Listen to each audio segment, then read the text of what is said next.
Good Monday morning, the 16th of May. I am here. I'm Tommy Danielson. I'm here today with Rudy Maxa with our first travel minutes. We're going to try and start.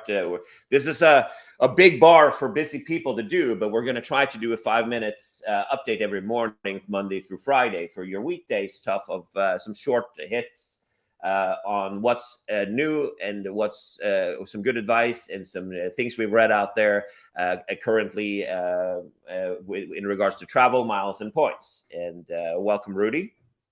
Thank you. Nice to be here, Tommy. It's been I think it's been sort of an interesting week in travel. So, Yeah, it has been an interesting week, and I think that it's a slow news day today, but last week was most certainly interesting.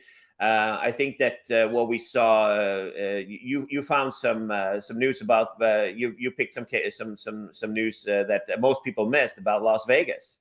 well, I think I'm sorry, I'm holding this in my hand. I think this is incredible. Apparently, in March of this year, Vegas earned more in gambling revenue than it has ever earned in the history of Las Vegas. The highest monthly revenue in the industry's history. Now, this does not include dining and shows and guys buying, sweaters with logos on them. This is just gambling revenue. $5.31 billion Americans gambled in Vegas in March. What recession? What's the problem here? 5.31 billion. That is an enormous number. And to have it be the all-time high shows obviously there was a huge pent-up demand for people who needed to go to Vegas. Right. I think that's the gambling number is just astounding when we see that's just gambling. And we've been looking, I was talking to Michael Traeger, who's our Vegas expert over there at Travelzork last week. And the prices for hotels in Vegas and also how prices on dining has gone up is just incredible. So it's all about making back that money that was lost during the pandemic, huh? Yeah, MGM reported casino revenue, MGM International reported, I'm reading here from the Wall Street Journal, revenue doubled in the first quarter. Wynn Resorts reported a 55% increase in the first quarter. I mean, the numbers are just astounding. I have not looked at the stock for any of these companies, so I don't know if that's been reflected in an upward trend of the stock in the face of the last 6 weeks of a down market. But it might be interesting to take a look at that after this broadcast if you are fascinated by these kind of numbers as I am. No kidding. We also read this. Another interesting thing this morning is that's news out of this morning is actually it was an article in the Wall Street Journal last week about Airbnb, how they now are changing for options for people who are wanting to stay more than 28 days, and that's a focus of theirs. I found that kind of interesting. You found this article last week. Yeah, Airbnb, when COVID hit, Airbnb just went right into the dumpster because nobody was traveling. Nobody wanted to stay in somebody else's house, no less. But now that some people are being able to work from distant locations, Airbnb business is surging. 21% in the first quarter of this year, 21% of Airbnb guests stayed 28 days or longer. Mm-hmm. That's almost a sublet, 28. That's almost a month. Right.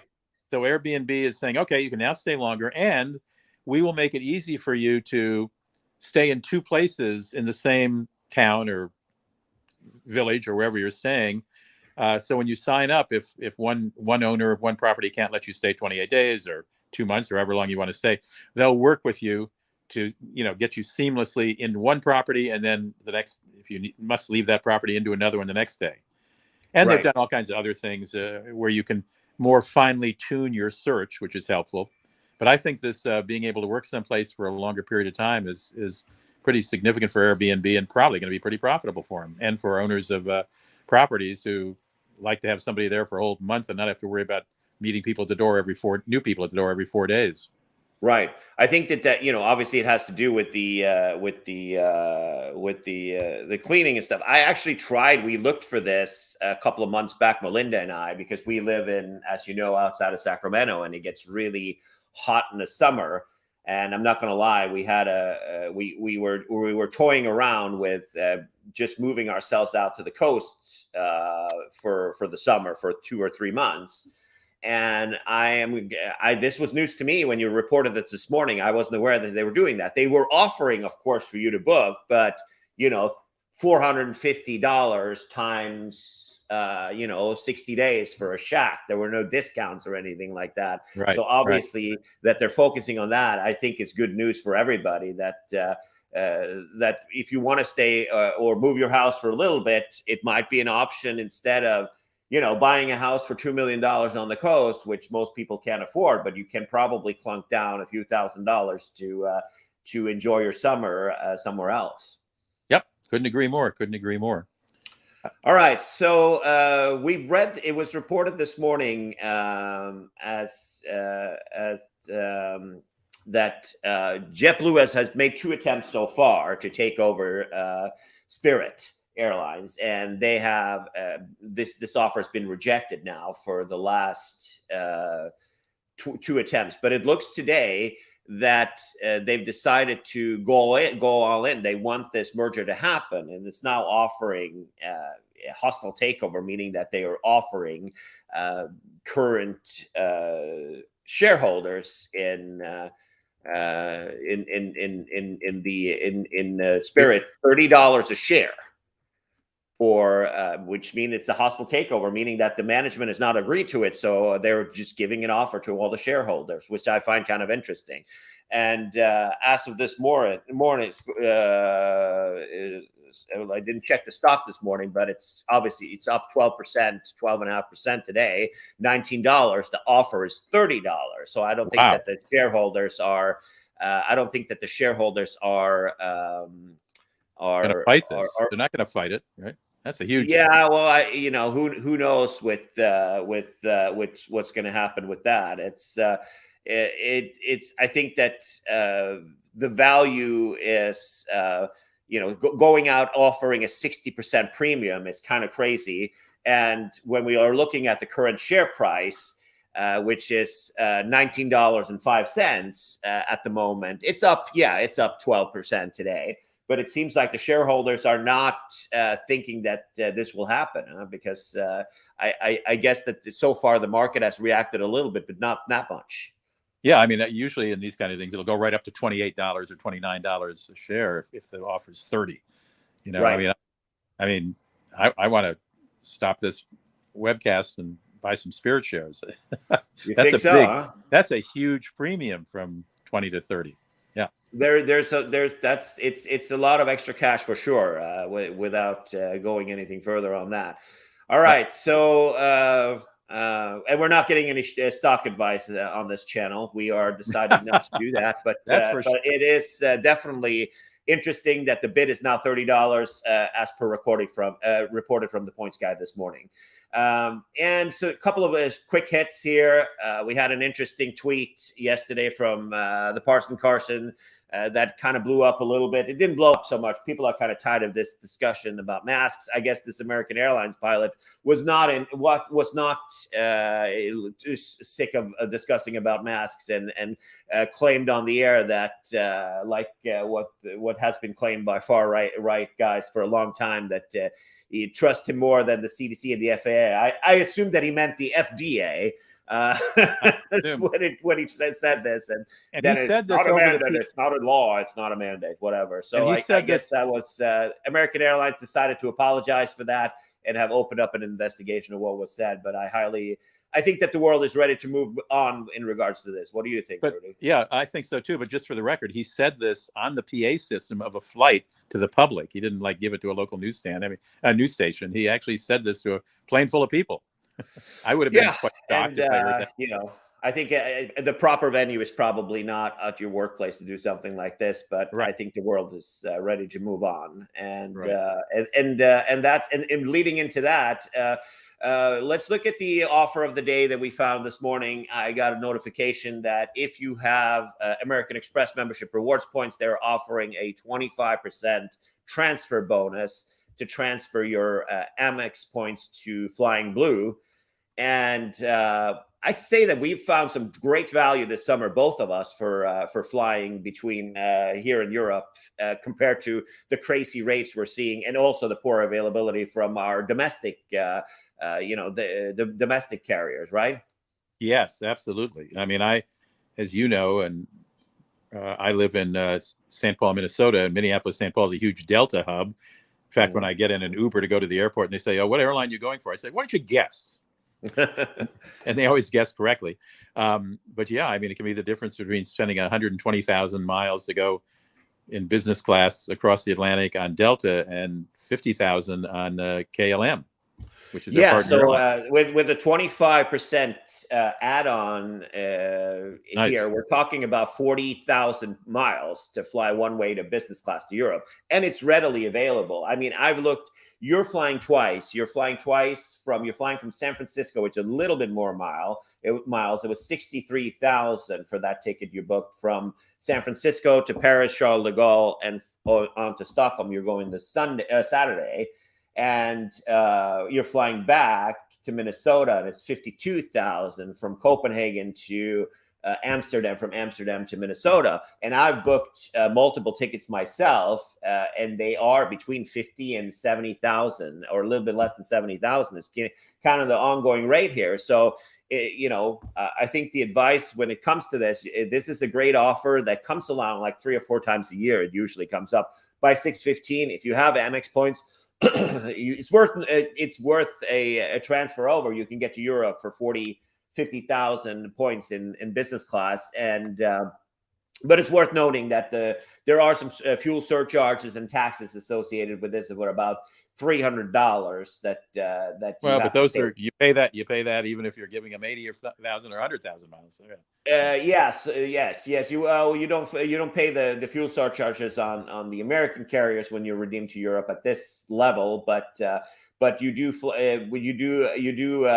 Taxes and the trade off here is that it's always available. Well, not always available, but mostly available on Air France KLM for sure. And you don't have to be a frequent flyer for Air France and KLM. You just have to have some Amex points. You can also transfer Capital One points, and you can transfer Chase Ultimate Rewards points as well.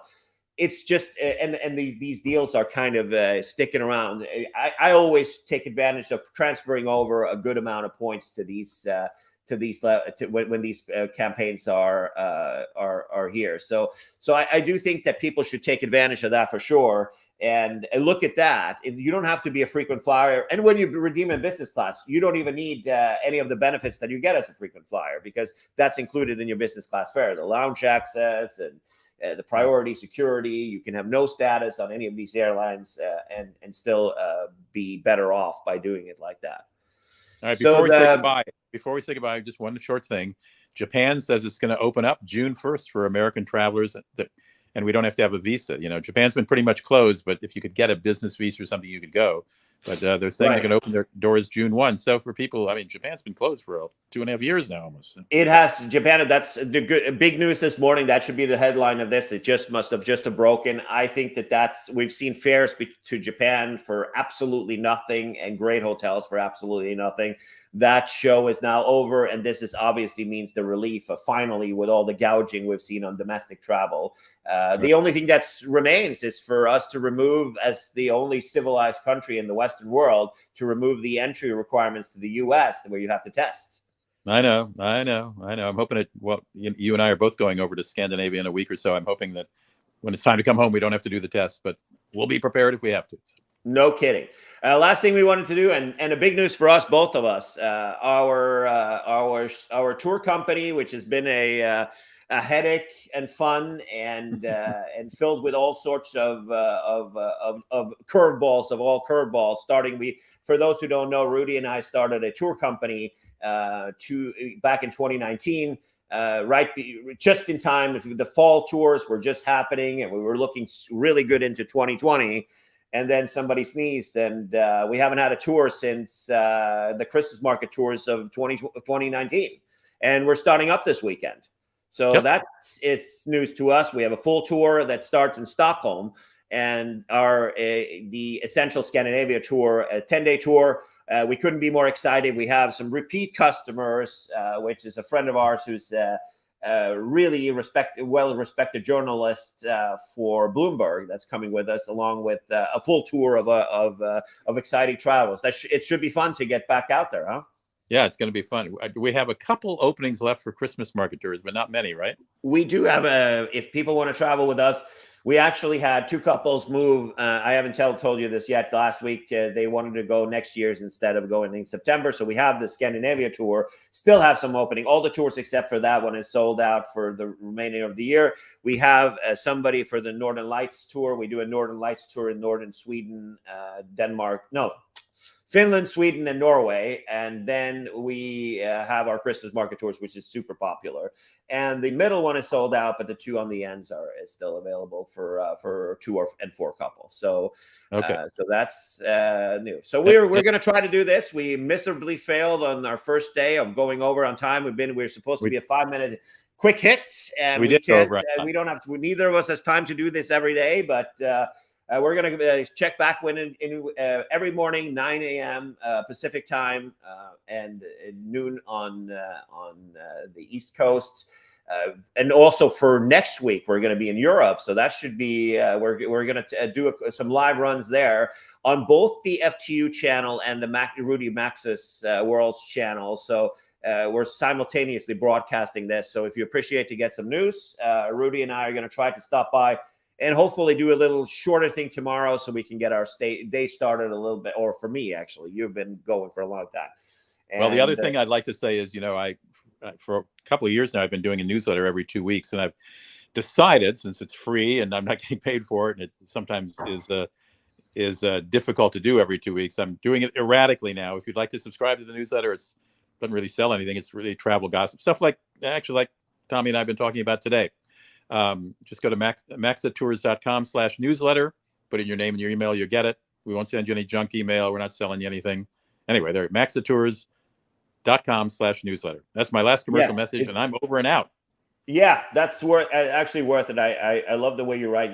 That's your original occupation, was being a travel writer or a writer, a journalist that sits down and writes something. And you've written a couple of books. And so when's your next book coming out, by the way? Yeah, a book. I can barely do every 2 weeks a newsletter. It's got to be an incredible story for me to write another book, Tommy, but thank you for the thought. Well, let's thank everybody for joining. We are going to check in with us tomorrow at night. We're going to check out, give you the news every morning at 9 a.m. is the goal. So if you're around in the morning, and of course you can watch the recording later in the day.